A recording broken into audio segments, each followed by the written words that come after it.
Vieš, ako sa zmenil prístup k vareniu od čias našich starých mám? Ako ti varenie zo zásob pomôže okrem šetrenia? Alebo ako nahradiť chýbajúce ingrediencie?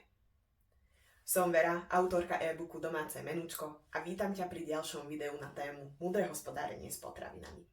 Dnes sa budeme rozprávať práve o varení zo zásob. Tieto videá vznikli vďaka grantového programu Záchranári jedla od nadácie Tesco. Varenie zo zásob alebo poličkové varenie nie je žiadny nový koncept. Práve naopak. Naše staré mamy toto mali úplne vžité a využívali ju každý deň. Vďaka uponáhlanej dobe a sociálnym sieťam plným inšpirácií na nové recepty naše správanie sa zmenilo.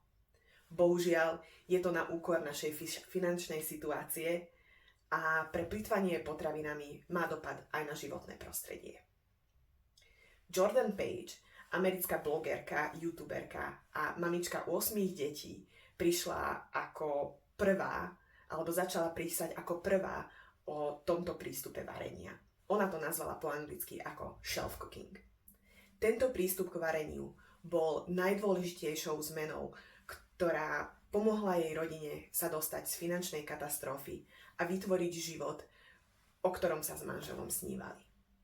A základný princíp je veľmi jednoduchý.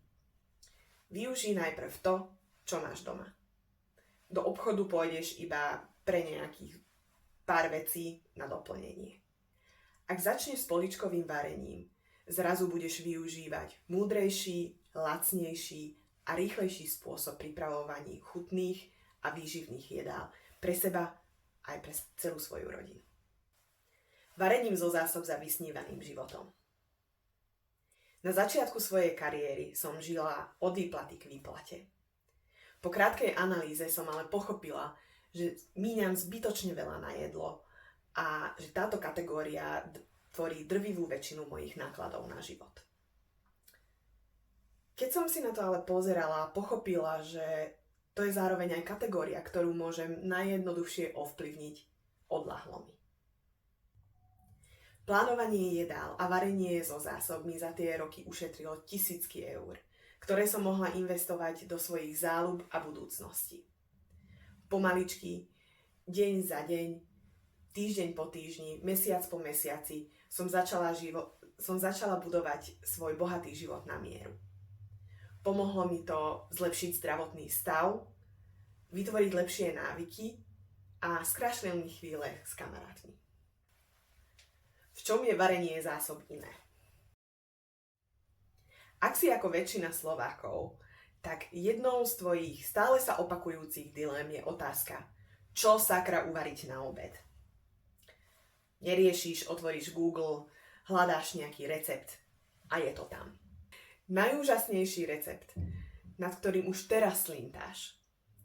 Rýchlo spíšeš nákupný zoznam, bežíš do obchodu, vyriešené. Ale o koľko múdrejšie by bolo použiť tie veci, ktoré už doma máš a nemusíš ich ísť ešte uloviť.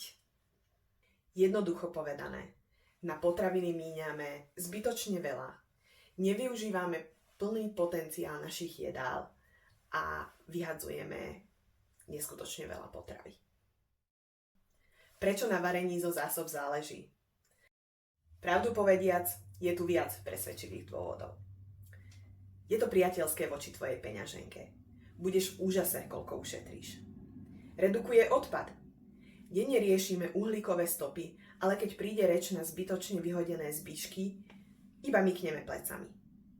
Sú to vzácne zdroje, ktoré končia v koši. Varenie zo zásob ťa naučí variť od nuly. A okrem toho aj niektoré ďalšie užitočné zručnosti.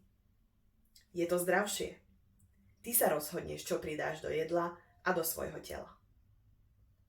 Naučí tvoje deti dobrým zvykom.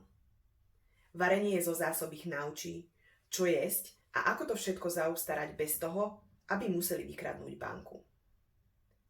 A možno to najlepšie, práca v kuchyni bude kreatívna a vzrušujúca. Ak sa dáš na domáce varenie, bude iba otázkou času, kedy so zašpinenými rukami a s múkami a za ušami zistíš, že ti chýba nejaká ingrediencia. Nič si z toho nerob. Stáva sa to aj tým najlepším.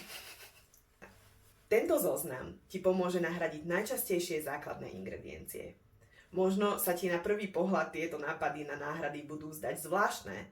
Netreba však zabúdať, že varenie a pečenie je chémia v praxi. Každá ingrediencia má svoju funkciu. Niektorá má doladiť chuť, iná je potrebná kvôli nejakej chemickej reakcii alebo na dosiahnutie ideálnej štruktúry. To je k tejto téme z mojej strany všetko, ale samozrejme, ako vždy, som strašne zvedavá na vaše postrehy alebo skúsenosti s varením zo zásob. A nezabudnite ma sledovať tu, aj na Instagrame, lebo chystám pre vás ešte ďalšie videá v rámci tohto série. Čaute!